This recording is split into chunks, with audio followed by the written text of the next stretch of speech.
दोस्तों, आज की कहानी है सौतेली ननंद के पग फेरे की रस्म। चलो दोस्तों, कहानी को शुरू करते हैं। मानसी बेटा, दोपहर में रिया की सास का फोन आया था। उनकी नई बहू 2 दिन के लिए पग फेरे की रस्म के लिए कल आने वाली है, तो जो जरूरी तैयारी है वह कर लेना। अपने उदासी को छुपाते हुए माधुरी जी ने अपनी बहू मानसी से कहा, पग फेरे की रस्म के लिए वह यहाँ क्यों आ रही है? उन्हें तो उसके लिए अपने मायके जाना चाहिए था ना, यहाँ पर आने का क्या मतलब है? और मम्मी जी, आपने हाँ भी क्यों कर दिया? मना कर देना चाहिए था बेटा। अगर मना कर सकती ना तो मैं जरूर मना कर देती, लेकिन क्या करे, दुनिया नीति निभानी पड़ती है। और ये रस्म है कि जब भी कोई लड़का अपनी पहली पत्नी की मृत्यु के बाद दूसरी शादी करता है तो वह लड़की पग फेरे के लिए अपने मायके ना जाकर पहले अपने पति की पूर्व पत्नी के मायके ही जाती है, ताकि उन्हें ये ना लगे कि उनकी बेटी उन्हें छोड़कर हमेशा के लिए जा चुकी है। कहते कहते माधुरी जी का गला भर आया। मैं नहीं मानती मम्मी जी ऐसे रिवाजों को। ये क्या बात हुई भला? रिया को गए हुए केवल अभी 4 महीने ही हुए हैं और जीजा जी ने दूसरी शादी भी कर ली, और तो और उस लड़की को हमारे घर में पग फेरे के लिए ला रहे हैं। वह क्या रिवाज है? उनके लिए रिया की जगह कोई और ले सकता है, लेकिन हमारे लिए रिया की जगह कोई और नहीं ले सकता है। इतने कहते हुए मानसी की आंखें भी सलक आई और माधुरी जी ने उसे गले लगा दिया। आंसुओं की धारा दोनों की आंखों से बह रही थी, लेकिन रिया को खोने का गम कम होने का नाम ही नहीं ले रहा था। दरअसल माधुरी जी की बेटी रिया की शादी लगभग 10 महीने पहले प्रणव से हुई थी। दोनों कॉलेज के समय एक दूसरे को जानते थे और शादी करना चाहते थे, लेकिन प्रणव अपने पैरों पर खड़ा होना चाहता था, कुछ करके दिखाना चाहता था। इसलिए कॉलेज खत्म होने के बाद भी पूरे 3 साल तक रिया ने प्रणव का इंतजार किया और आखिर दोनों की शादी भी हो गई। बहुत प्यार था दोनों में, एक दूसरे पर जान छिड़कते थे। प्रणव का परिवार भी रिया और प्रणव के रिश्ते से बहुत खुश था, हंसी खुशी से परिपूर्ण था उनका छोटा सा परिवार। लेकिन कोरोना रूपी राक्षस ने उनके घर पर अपना वार कर दिया। पहले प्रणव, फिर रिया और फिर रिया के साथ ससुर चारों कोरोना के शिकार हो गए, जिसमें सबसे ज्यादा सीरियस रिया थी, क्योंकि रिया प्रेग्नेंट भी थी। ऐसे में उसके लिए मुश्किलें बहुत ज्यादा थी, लेकिन फिर भी 8 दिन उसने कोरोना से पूरी हिम्मत के साथ लड़ाई लड़ी और अंत में अपने 3 माह के अजन्मे शिशु के साथ इस दुनिया से रुखसत हो गई। रिया के जाने के बाद पूरा परिवार टूट चुका था, न मायके वाले और न ही ससुराल वाले। दोनों परिवार एक दूसरे को संभाल नहीं पा रहे थे। दुख तो दोनों का ही गहरा था, लेकिन नीति के आगे किसी की नहीं चलती। माधुरी जी और उनका पूरा परिवार भी बेटी को खोने के गम को भूल नहीं पा रहा था। ऐसे में रिया की मृत्यु के केवल 3 महीने बाद प्रणव ने दूसरी शादी कर ली और वही नई दुल्हन पग फेरे की रस्म के लिए रिया के मायके आ रही थी। माना कि मेहमान बनकर 2 दिनों के लिए ही आई थी, लेकिन फिर भी माधुरी जी, मानसी और पूरे परिवार के लिए रिया के स्थान पर किसी और को देखना बर्दाश्त नहीं हो रहा था। केवल दुनिया नीति निभाने के लिए माधुरी जी ने प्रणव और उसकी नई पत्नी सीमा को रस्म अदायगी के लिए अपने घर आने दिया। अगले दिन लगभग 11 बजे प्रणव और सीमा माधुरी जी के घर आ गए। माधुरी जी ने सम्मान पूर्वक उन्हें बिठाया, बातचीत भी की, लेकिन कहीं ना कहीं अपने दामाद के साथ किसी और को देखकर अंदर ही अंदर उन्हें भी बहुत बुरा लग रहा था। एक तरफ बेटी को खोने का गम था तो दूसरी तरफ उसकी जगह पर इतना जल्दी किसी और को अपने दामाद के साथ देखकर बार बार माधुरी जी की आंखें भीग रही थी। दूसरी तरफ मानसी कभी गुस्सा हो रही थी तो कभी अपनी आंखें भिगो रही थी। वह समझ नहीं पा रही थी कि क्या करे।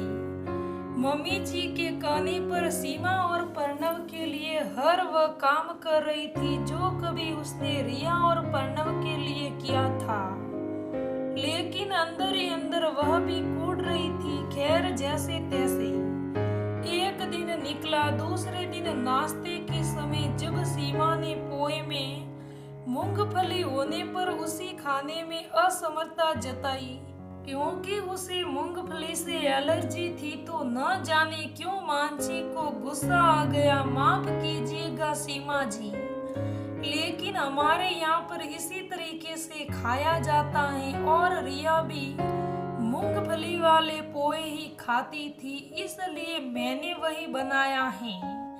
आपको उनकी जगह लेनी है ना तो फिर ये भी खाकर देख लीजिए।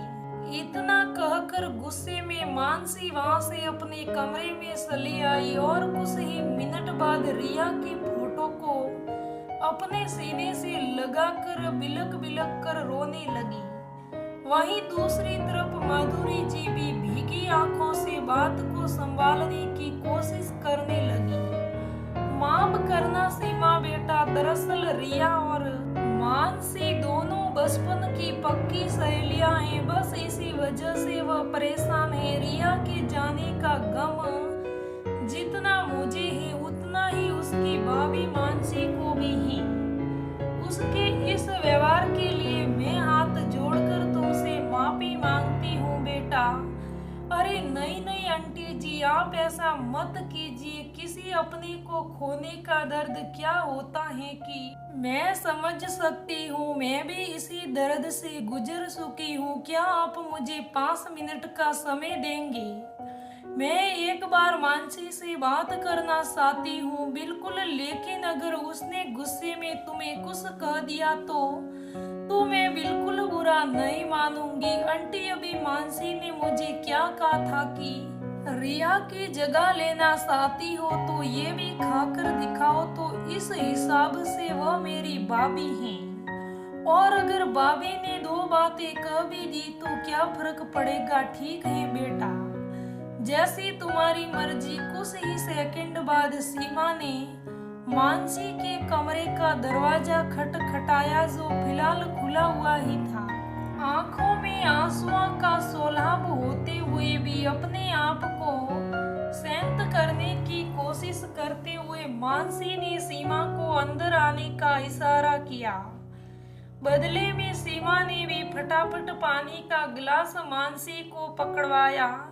मानसी भाभी, मैं जानती हूँ कि इस समय आप और ये पूरा परिवार रिया जी के जाने के गम से उबर नहीं पाया है और इसलिए आप मुझ पर भी गुस्सा हो गई। मैं समझ सकती हूँ आपकी बात को। किसी और को रिया के स्थान पर देखना आपके लिए कितना दुखदायी होगा, वह भी इतनी जल्दी बिल्कुल नहीं। किसी अपने को खोने का दर्द क्या होता है ये मैं जानती हूँ, लेकिन सच कहूँ ये समाज ऐसा ही है। अगर एक लड़की विधवा हो जाए तो उसे आजीवन अकेला रहने के लिए मजबूर किया जाता है, लेकिन वही अगर एक लड़के की जीवन संगिनी उसे छोड़कर चली जाए तो जल्दी से जल्दी उसे बंधन में बांध दिया जाता है। और ये करने वाले और कोई नहीं, वह परिवार होता है जो कल तक अपनी बहू पर पूरी तरीके से आश्रित था और उसके जाते ही दूसरे की तलाश में लग जाते हैं। मैं जानती हूँ कि प्रणव ने मजबूरी में मुझसे शादी की, लेकिन आज भी उनके मन में केवल रिया जी ही है, मेरा कोई स्थान नहीं है। मानती हूँ कि शादी को केवल 15 दिन ही हुए हैं, लेकिन एक औरत का उसके पति के दिल में क्या स्थान है समझते उसे देर नहीं लगती। सही कहती हो सीमा, न जाने क्यों पति और ससुराल वाले इतना जल्दी सब कुछ भूल जाते हैं। न जाने कैसे वो ये सब भूल जाती है कि हर मुश्किल में उनके साथ उनकी वही बहू खड़ी थी, जिसे आज वह भुला देना चाहती हैं। और रही बात जीजा जी की, तो रिया और जीजा जी का प्रेम 4 साल का था। 4 महीने में इंतजार नहीं किए जीजा जी ने।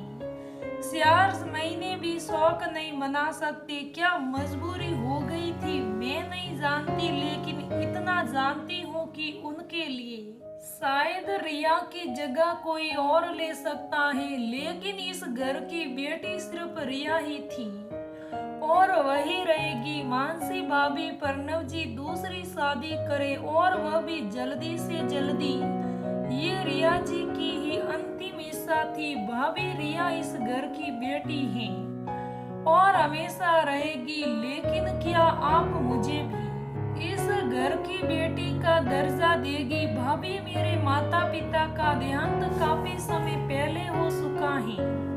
सासा 86 है, लेकिन नाम मात्र के 18 साल की ही थी तब एक शराबी से मेरी शादी करवा दी थी, मगर वह 2 साल में मुझे सफेद साड़ी पहना कर चला गया। उसके बाद बस अपना जीवन काट रही थी, कोई मदद करने नहीं आया। यही दुनिया, यही समाज, जिसने रिया के जाने के बाद प्रणव जी को केवल 3 महीने के अंदर मुझसे शादी करने के लिए राजी कर दिया। हालांकि ये रिया जी की इच्छा भी थी। इसी समाज में मुझे पुनः विवाह न करने की बात कही थी, लेकिन अकेले जीवन कब तक बीतता, बस इसीलिए 8 साल बाद आज दोबारा शादी के बंधन में बंध गई। आप जानते हो भाभी, जब मुझे पता चला कि मुझे आपके यहाँ पर जाना है पग फेरे के लिए, तो सच में ऐसा लगा कि मुझे मेरा मायका मिल गया। अगर एक बार फिर से मानसी के रुके हुए आंसू बह निकले, जिन्हें देखकर सीमा ने मानसी को गले लगा लिया। आंसुओं की कुछ बूंदें सीमा के चेहरे पर आ गई। भाभी मुझे मेरा मायका दोगी ना?